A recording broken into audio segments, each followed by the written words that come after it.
Welcome back to my YouTube channel, everybody. My guest today is Mr. Miles Cara, who's a 9/11 Commission member. Of course, with Miles today, we'll talk about 9/11 and how the Commission investigated what happened. Thanks for your time, Miles. Thanks for joining me today. My pleasure. Glad to be here.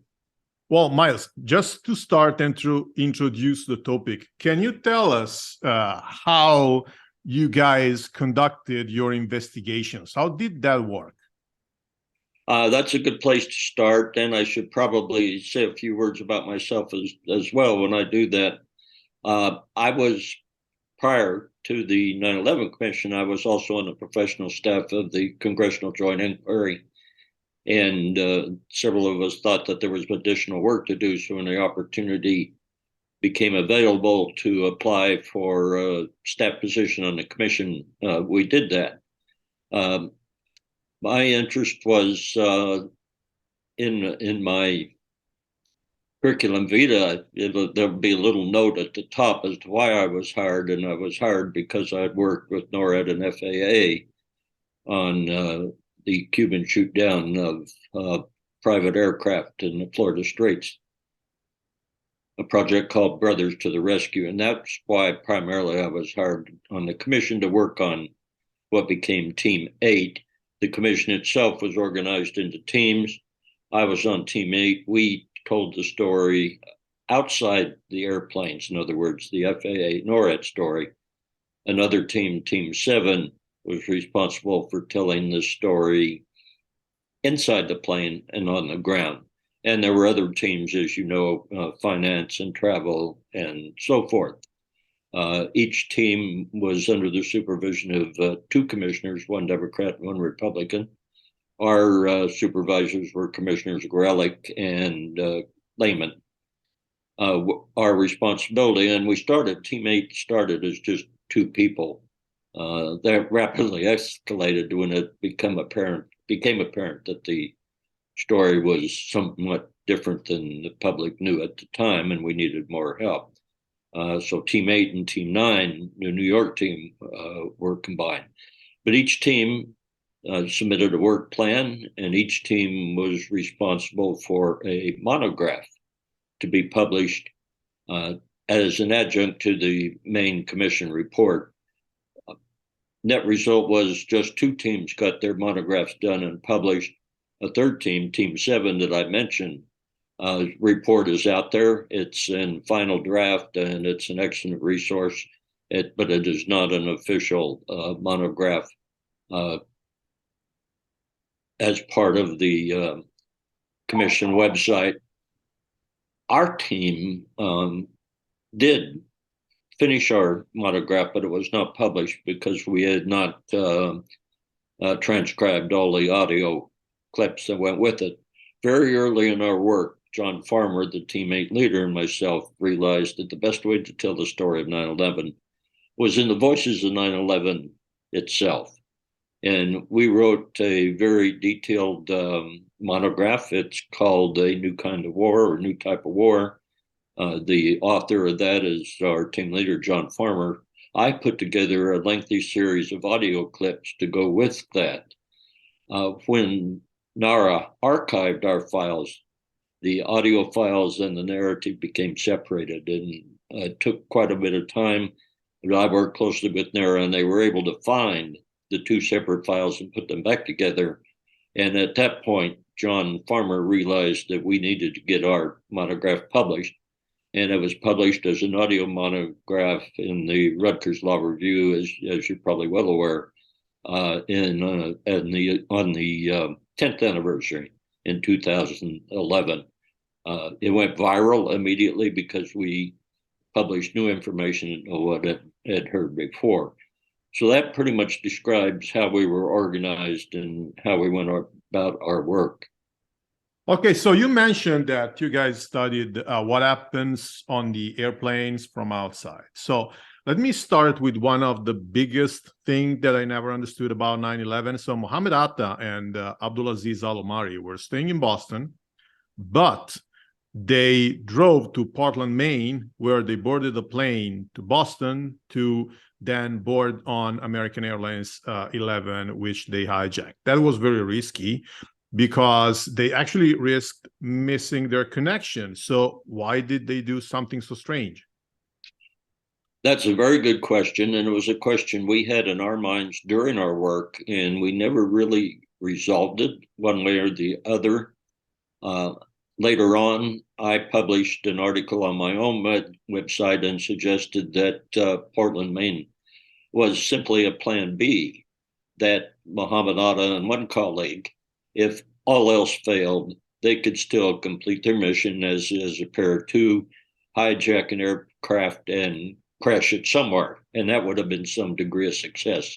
That was not a complete analysis by any means, but it was picked up on by Robin Swan, the co-author of the 11th Day, and she mentioned in there that one reason we found for the Portland excursion by Atta and his colleague was what Miles Kara published. So that's out there in the 11th Day. Since then, I've come to a very, very different conclusion. I published my own series of YouTube videos on the 20th anniversary, and my current estimate is that 9/11 was a military operation. And once we use a military construct, then Portland comes into, and let me get something off my screen here. Portland comes into, it's really clear to me that Portland was an initial line of departure in the military terms.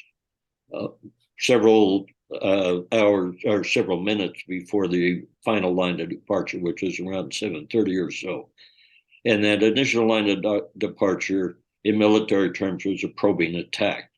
So that's my current estimate on the Portland scenario involving Muhammad Atta and his colleague. It was a probing attack. Okay, then Muhammad Atta did something very strange. After hijacking the plane, he opened the microphone and he uttered a sentence that he's now very famous. He said, we have some planes. But instead of speaking to the passengers, he spoke to the air control. Was that a mistake or was that deliberate? I have always felt that was deliberate. There are many other voices out there that suggest that Atta was simply untrained and didn't know what he was doing. That perhaps the crew itself and some last gasp had managed to key the microphone as a signal to air traffic control. But the sequence of events suggests that that was deliberate and intentional. When you listen to the recording, you hear the clicks, two, possibly three clicks. And if you hear those like they're very loud, that is a clip that I amplified those so that everyone can hear them. There are probably two different clips out in the literature that I made, one without the amplification and the other with. In any event, the air traffic controller at Boston Center was closely attuned because he was trying to find and contact American 11. He heard those clicks and said, "Is that American 11 trying to call?" And that told Atta what he needed to know, that he was in fact talking to the outside world and talking to the air traffic controllers. And he then said, "We have some planes." It's the language itself. We have some planes. That can't be intended for the passengers to hear. That was his deliberate statement to air traffic control and anybody else listening, that we have some planes. How many? Nobody would know, but that was enough to cause alarm throughout the system. And others may have a different conclusion, but mine is that it was intentional, it was deliberate, it was heard, and it was scary. Well, in your opinion, were the four pilots as bad as pilots, as we often hear in anecdotal interviews, or were they able to fly planes?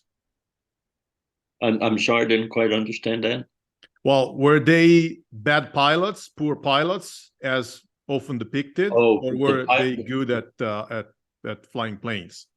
No, they were FAA certified. There is some anecdotal evidence that they were inept in their training, and there's another thought on that they were intentionally inept to lead people to not paying any attention to them. That's just as valid a statement as the statement that they were in fact inept. What we do know is when you want to know how someone did in a competition or in a battle, ask their enemy, ask their opponent, ask their foe. And we have that in the tapes from the Northeast Air Defense Sector. Early on in the hunt for American 11, one of the surveillance technicians said, "We're dealing with smart terrorists today." Several minutes later, in the heat of the battle, the mission crew commander himself said, "These guys know what they're doing in the cockpit." And a bit later, one of the weapons controllers in the military air control, the weapons controllers are the ones that actually talk to the planes and give them their orders. They told us what they were doing. One of the weapons controllers said, "These guys are strangling the transponders," and that's probably a new term to your listening audience. The strangle is nothing new to the air defenders. They're used to that because they deal with in drug and counter-drug operations. They're used to airplanes going silent or changing transponder codes or simply turning the transponders off. And their term of art, if you will, is strangle. So what you have is a deliberate strangle of the four transponders, each in a different way and each in the airspace of a different air traffic control center. How was, generally speaking, in your opinion, the reaction by the FAA and NORAD on that morning? By the book, to begin with. And first of all, we have to clarify something. The focus that morning was on two exercises. The Vigilant Guardian, the exercise involving the Northeast Air Defense Sector, which had not yet started that morning, and the Russian exercise, which was an air-launched cruise missile live fire, first one in nearly a decade, as I recall. And that got everybody's attention to the point that Alaska, for example, for deployed air defense aircraft, the air defense aircraft for CONUS were all upgunned and carrying external fuel tanks. Moreover, because of Vigilant Guardian, and to some extent the Russian exercise, the staffs at both the Northeast Air Defense Sector and the CONUS region, and in fact at FAA headquarters, were upgunned. They had ample people on site. The battle cabs were manned. So everybody is leaning forward because of those two exercises, and then these hijackings occur.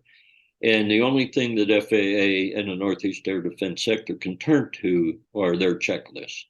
And as you listen to the tapes, you'll hear from both sides, they're simply going down checklists. And in FAA's case, they're dealing with the classic hijack scenario, which is there will be demands made, and there'll be negotiations, and the hijacked aircraft will be flown to some other location, the demands met, and things resolved. It's a non-time sensitive approach to hijack. But that wasn't the case that morning, but FAA did not know that, nor did the Northeast Air Defense Sector. So both were going strictly by the checklists and by the books that they had. On FAA's side, the structure at FAA includes things called regions, Eastern Region, Great Lakes Region. The regions are administrative headquarters. Operationally, air traffic control is handled at the Air Traffic Control System Command Center, which at that time was in Herndon, Virginia. And that should have been the focus of the effort, but the regions interjected themselves and simply got in the road, and it just further confused things for FAA. FAA itself at its headquarters had three different centers of operational activity. The primary center was the WOC, the Washington Operations Center, and that should have been the only one. Accurate information, for example, concerning United 93, got to the WOC, but never made it across the Potomac to the POC, the President's Emergency Operations Center, where the Vice President was. Well, what happened with the Joint Base Andrews when the fighters were called to respond to United 93? Because we keep hearing stories about stand-down orders or things of the sort. Can you help us shed some light on it? I have to give you a little bit of history on that. The Andrews story, and we realized early on, very early on, that Andrews was not involved in the battle that morning. The Battle of 9/11 did not involve the Andrews fighters. But the Andrews story was told in this. You may have it reversed on your screen. I don't know. Air War Over America, published in 2003. That was published while we were doing our work. We saw it for the first time at Langley Air Force Base when we were visited there. We countered that, of course, with our own report. And when we briefed the senior leadership of FAA, especially General Arnold, who was the CONAR commander at Tyndall, he listened to us and he said, that story, our report, the commission report, is better than one we told, referring to the 2003 Air War Over America publication. We thought that settled things until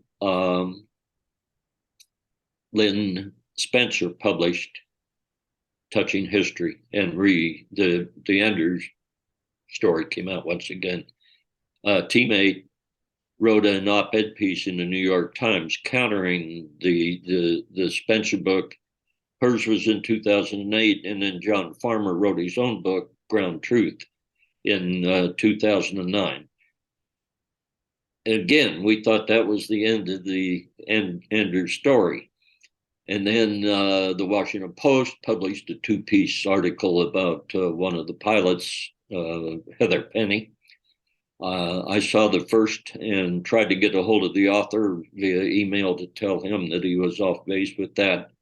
I was unsuccessful, and the second of the two-part series was published. And things sort of went along for a while. And I got busy. It took me a year, actually, when I think about it. The Heather Penny story and the Andrews story, it took me a year to write my own article on my website, to agonizing over how I was going to tell accurately the Andrews story. Bottom line is, here's what happened. The Andrews pilots thought on the ground that they were to take off after United 93.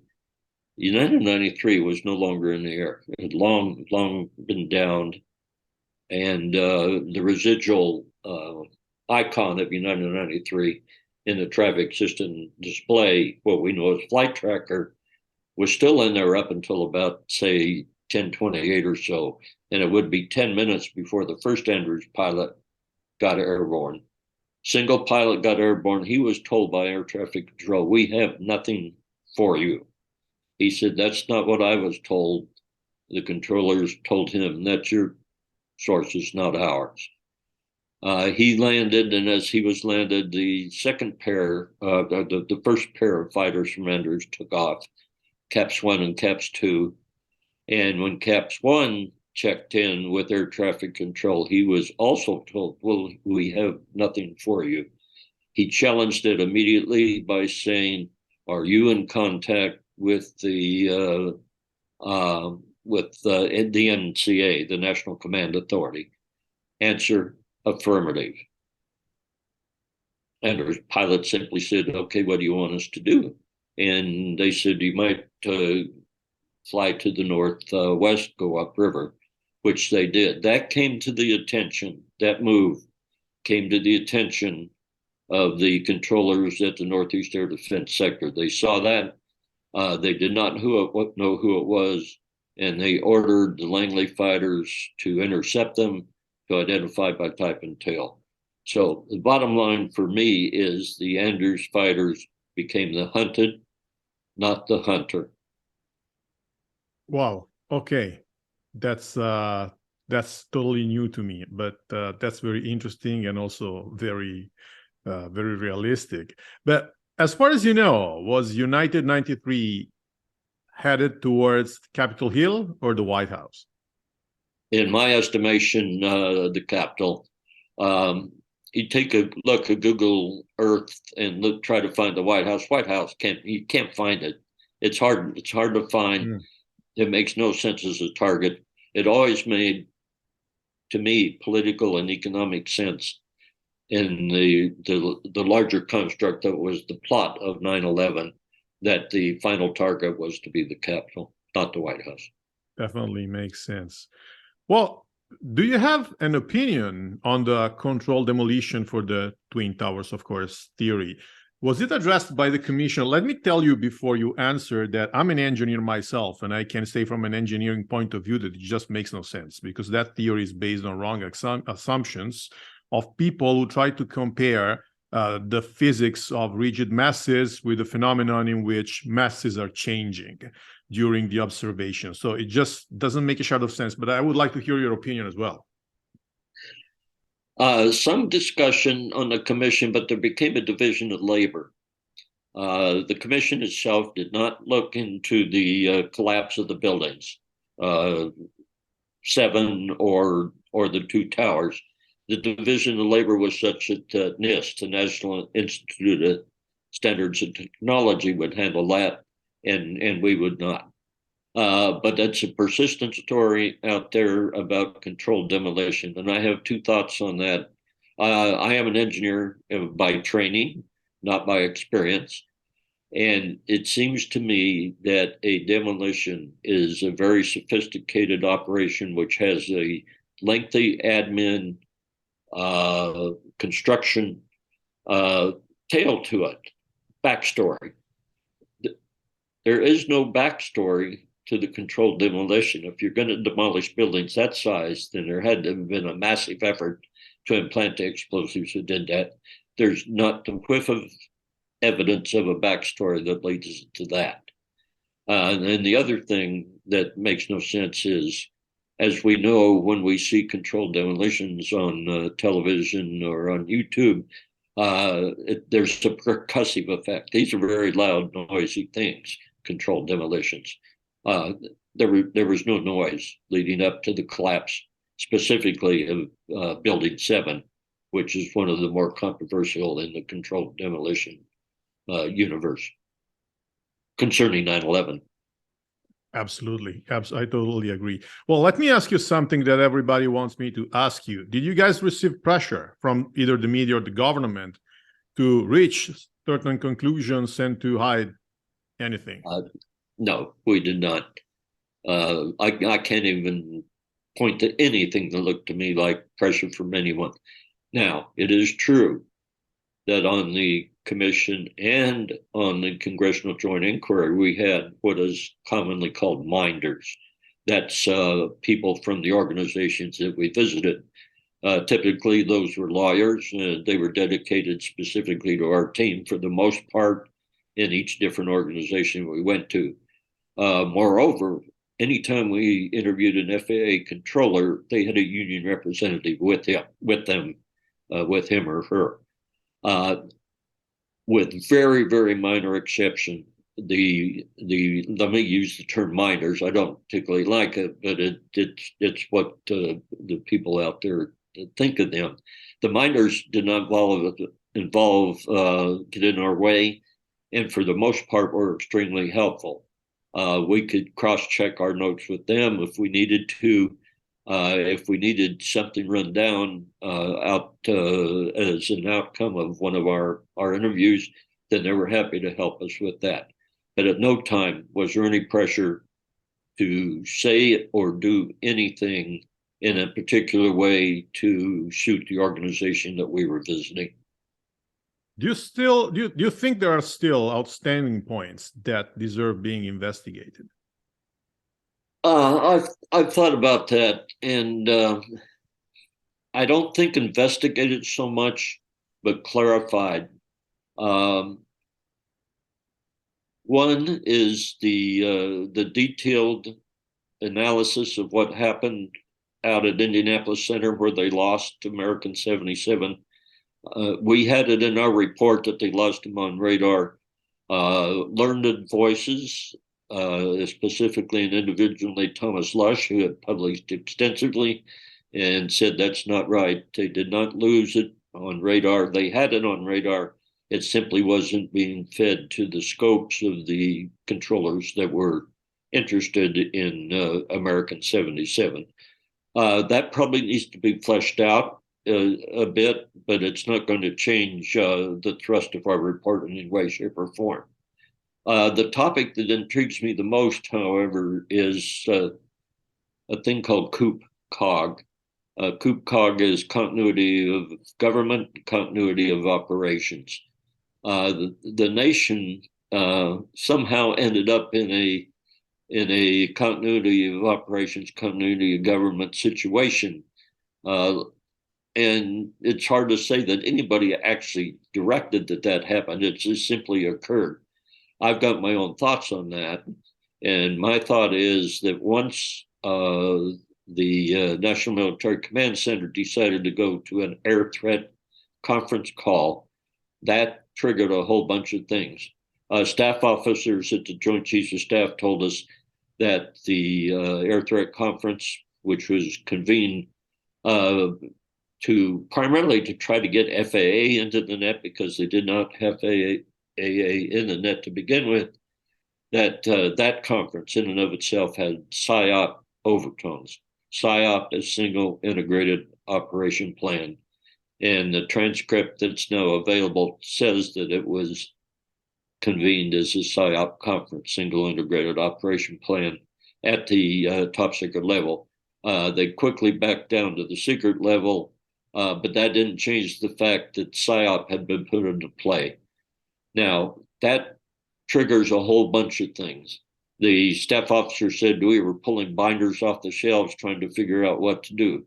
But there's a single piece of evidence which suggests that continuity of government immediately was put into play, and that it is one of the airborne command posts, Venus 77, took off immediately from Anders under VFR, Visual Flight Rules.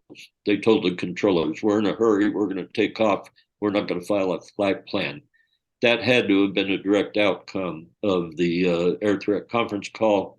And that was one indication that we were in continuity of government, continuity of operations, and really didn't need to be there that morning. But the nation ended up that way.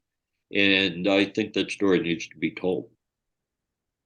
Well, what sparked your interest in continuing your research after so many years? Because something we didn't tell our viewers is that actually you and I have known each other for 8 years because of our 9/11 parallel researches. So how come after so long you're still researching it? What sparks your interest even today? John Farmer and I knew, John Farmer, the Team 8 leader, knew that we had not finished our work. The audio monograph, for example, still needed to be published. That was out there.